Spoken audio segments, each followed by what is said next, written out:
Panfilo Lacson. Senador, magandang umaga po sa inyo. Si Joel Siweng po ito. Good morning, sir. Good morning, Joel. Weng, magandang umaga. Alright. Anong ina-anticipate ninyo mangyayari ngayon sa Senado considering na sabi ho ni Senator Alan Cayetano itutuloy nila yung kanilang investigasyon dito po sa Senate Blue Ribbon Committee? Well, unang-una, nagpalabas ng memo yung si Acting President Sherwin Gatchalian na work from home. So, in-expect natin, walang masyadong empleyado except siguro SAA. Kasi high alert sila. Yes. And nakaredy naman, nangako naman ng augmentation ng PNP personnel si Secretary John Vic Remulla para kung sakaling merong gulo, masawata ito. Pero alam mo, bilang senador, hindi naman sila pwedeng pigilan na pumasok sa Senate kasi nandiyan ang office nila. So they can do what they want, pero sino magre-record ng proceedings na sinasabi nila? Kinancel na rin ni Senator Erwin yung invitation. So sino yung resource persons nila? So maraming problema silang haharapin kung itutuloy pa rin nila yung sinasabi nilang hearing dahil wala na sa matuwid dahil nga deklaradong bakante na at na-appoint na-elect na yung bagong chairman. Tsaka wala rin pong bang aircon, wala rin mag-on ng mga mikropono, sound system doon sa plenary para sa kanilang committee hearing. I suppose so kasi nga work from home eh. Yes. Parang sa nagkaramang araw, actually pinag-usapan namin to noon pa eh, na nakaang araw, yung kawawa rin yung mga staff ng Senado dahil stress na stress sila eh. Kaya nga nung pumasok si Senator Cheese, kung napansin ninyo, Yes. spontaneously nagpalakpakan sila dahil hindi na nila na-expect na magkakaroon ng mababalik na sa, sabihin na nating quote-unquote normal yung aktibidades doon sa Senado. Sa Senator Lacson, hindi ba naging mahirap para sa inyo na kumbinsihin si Senator Cheese? Ano yung naging process nun para siya ay dumalo sa sesyon kahapon at eventually you got the quorum? As far as I know, ewan ko sa ibang kasamahan ko, pero as far as I know, walang nag-convince sa kanya. Matagal na niyang pag-iisipan yan. Tinitimbang niya kung ano magiging implication o consequence kapag siya nag-form ng quorum. Remember, kaya siya nagpunta doon primarily para makapagtrabaho ang Senado. Kaya ang sinasabi niya, kaya laki ng pasasalamat namin sa kanya, not for anything, but yung concern niya sa institusyon, sa Senado. Yun naman ang kanyang pahayag eh. So, wala akong alam na nag-convince sa kanya. At walang kondisyon. Wala naman kami. Dapat napag-usapan namin kung ano yung kondisyon na ibibigay o hinihingi niya o ano yung concession na ibibigay namin. Wala naman kami napapag-usapan sa caucus na ganun. Pero alam niyo po na darating siya kahapon. 1 o'clock ng tanghali lang namin nalaman. Nagpasabi siya na May darating abiso siya. na darating siya. Oo. At ang pagkasabi pa nga, alas 3 yung mag-umpisa ng session. Humigil lang siya ng mga, initially gusto niya mga 4 o'clock siya papasok. Pero nung huli, tumawag uli siya. At sinabi niya na kung pwedeng mas agahan na. Okay. So ganun nangyari, mga 3:30 yata siya nang pumasok eh. Siya lang ba inaasahan ninyo? Kasi may mga lumalabas na mga balita na meron pa raw isa eh. Kaya lang di daw nagkaroon ng kasunduan doon sa konsesyon na hinihingi. Kaya si Hindi. Senator Cheese Chismis lang yun, Joel. Chismis yun. Chismis yun, Chismis Senator. lang yan. No? Ang talagang totoo, as of 1 p.m. kahapon, si Senator Cheese. Okay. May kinakausap po kayong iba? Yung ibang mga kasamahan ko, may kinakausap. Ako, ipagtatapat ko na, no? Hindi naman kinakausap, kundi nagko-communicate kaming kaming apat, ano? Kasi kami yung original na minority noon. Opo. Sa Senator Tito, ako, Senator Mix, saka Senator Risa. Kami yung tawag namin sa sarili namin noon, di ba? Mythical Five. Yes. Oo. So parang namimiss namin yung dating samahan namin. So ginawa ko, pinadala ko ng message si Senator Loren. Sinabi ko lang sa kanya na namimiss ka ng grupo, baka pwedeng magkape for all time's sake, walang pressure, wala mas kaya ng pag-uusapan, nasa sa kanya. Parang ganun lang ang tono. Pero ang sagot niya lang sa akin na nothing has changed, ibig sabihin magkakaibigan parang kami, doon kami natapos. So walang usapan kung lilipat siya sa grupo ninyo o hindi? One time, nagkabiruan. Dinala siya kasi nagko-caucus kami sa office ni Senator Mig sa 5th floor. Pinuntahan siya sa 6th floor, tinawagan siya. Tapos inescortan niya, papasok. Tapos nung nasa loob na, yun, puro kantsawan lang. Na, mga natural allies tayo, nandito ka na, huwag ka na umalis, parang ganon. Pero kantsawan, walang seryoso na mahiya ka sa sarili mo, bumalik ka sa amin. Oo, Walang walang ganon. Oo, Pero oo, kasi isa siya sa mga nagsabing illegal ang nangyari kahapon eh. oo. Mhm. Yeah, Si we Senator respect her Lore. opinion on the matter. Pero maliwanag sa konstitusyon at saka sa jurisprudence, pati yung legal precedent. Kasi alam mo, Joel Weng, nandoon siya noong 2015. Yes. Nasa Senado siya, si Senator Alan, Senator Pia. Nung nagdeklara ng quorum, ng 12 lang sila. Mm. Dapat kung ganun ang kanilang theory, Mm-mm. dapat noon pa lang tumayo sila, oy wala tayong quorum, 12 lang tayo. Yes. Oo. So bakit ngayon kino-question nila? Yun Okay. ang kasi kaya dapat alam mo maingat ka sa ginagawa mo. Mm-mm. 14 years after, Yes.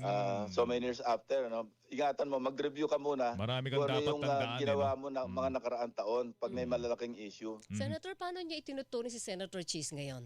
Part of the majority, independent, or still part nung nung bagong minorya? As of now, kasi unless tumayo siya sa floor at magpahayag siya na independent ako, as of now, we consider him as a member of the majority. Mhm. So you consider the majority now as 12? Yes, as of now. Oo. Unless nga, nagkaroon kami ng session, mag-manifest siya sa floor tulad ng ginawa ni Senator JB at saka Senator Mix nung una, di ba? Sinabi nila na independent kami. Okay. Malinaw po yun kasi may statement si Senator Cheese kagabi after nung nag-adjourn si Nidia kayo na wala akong sinasaniba na grupo at wala akong iniiwan. Dumating ako sa Senado para magkaroon ng quorum at para magkaroon na ng magtrabaho na ang plenaryo. Sabi nga ng mga abogado, res ipsa loquitur. No? Yes. Kung ano yung nangyari.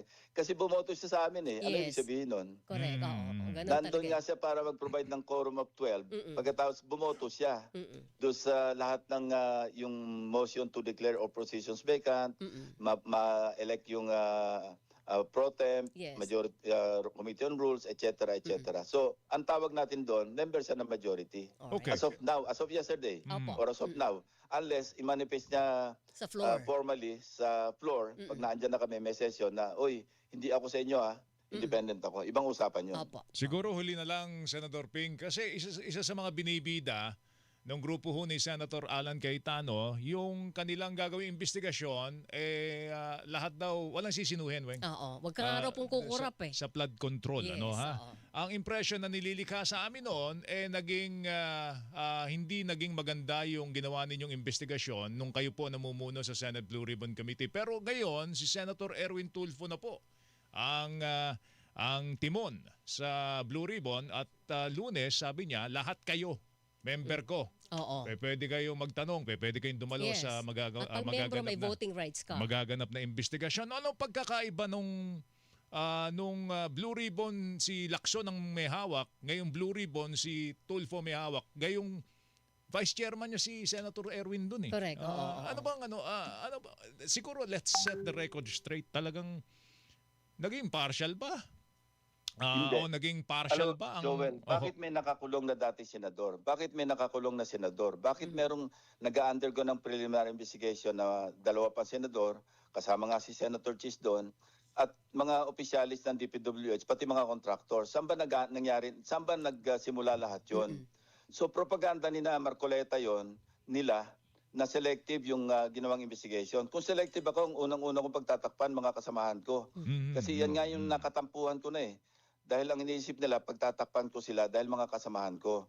So kung naging partial ako, dapat walang ngayon nasasakdal na mga senador. Walang nasasakdal na mga dati kong kaibigan. Di ba? Mabigat dalhin. Alam mo, Joel, sabihin ko sa inyo, ako yung nagkusang loob na mag-defer na kay... Ako nga nag-suggest kung pwede ibigay na natin kay Senator Erwin. Dahil, parang sa tingin ko, mabigat talaga sa loob. Very thankless yung job. I have lost some friends and I created more enemies sa nangyaring pag-chair ko. Kasi ako, pag binigyan mo akong trabaho, alam nyo naman ako, Joel Weng maski sa usapin pork barrel noon, as early as March 2003, ako yung nag-deliver unang-una ng privilege speech na dinidenounce ko yung pork barrel. Alam mo, noong araw, constitutional yung pork barrel, pero naaabuso. Pero ako, hindi ako tumatanggap ng pork barrel. So minabuti kong i-take yung floor, mag-privilege speech, wala ka nag-interpellate sa akin, wala silang kibo lahat noon nung ako'y neophyte. Oh. At noon, tingin nila sa akin, para bang, Mm. sino ka ba na magle-lecture sa amin? Sa akin, hindi sila ang nile-lecturean ko. Pinapaalam ko sa ating mga kababayan kung ano yung, ang tawag ko nga doon, living without pork. Pwede tayong mabuhay ng walang pork. Yun ang aking privilege speech eh. Ganun ako, Joel, nang pumasok ko sa gobyerno, maski nung nasa PNP ako, gangho ako eh. Kaya nga ang aking lagi ang aking personal credo, 'di ba? What is right must be kept right. What is wrong must be what is right must be kept right. What is wrong must be set right. Hindi kayo sumasama sa Old Boys Club, parang ganon. Kasi alam mo, kung walang tatayo, ngayon nga 'di ba naabuso, nawala na ngayon pork barrel, unconstitutional na. Sa halip na 200 milyon ang bawat senador, pumapalo na nga ng bilyon eh. Di ba, alam mo, paggising mo sa umaga, magsusuklay ka ng buhok at magsusot ka ng damit mo, mag-Amerikana, magbabarong, tapos may committee hearing ka, medyo duduro-duruin mo yung mga opisyalis ng ahensya doon, tapos ikaw ganun din. Yun ang hindi ko maatim, Joel, Weng. Kaya nung ako'y nag-Blue Ribbon, talagang tinalaga ko na alam ko na yon, may mga magtatampo, may mga magagalit. Ganun na nga nangyari. Okay. Pero ang tingin ko nga, nagawa na ko na yung trabaho ko, ipasok ko naman kay Senator Erwin. Ngayon tanong mo, anong pagkakaiba? Walang basis ng comparison, hindi pa nakapagsimula si Senator Erwin. Yes, oo. Okay. Sa Senator Ping, salamat sa oras po ninyo. Thank Pero you, wag sir. kayo kukurap ha, kasi may mga development kayo sa Senado. Inihahanda na raw po yung plenaryo doon ngayon para sa Alam mo, hearing. yun din na sinabi ni Senator Marcoleta, wag daw kukurap, napakurap sila. Yun, nakapasok sa amin si Senator Cheese. Senator, thank you. Sir, Salamat thank po you. sa Thank inyo. you. Thank you, Joel. Magandang umaga po Good sa morning, Senator sir. Ping Lacson, mga kapuso. Patuloy po nating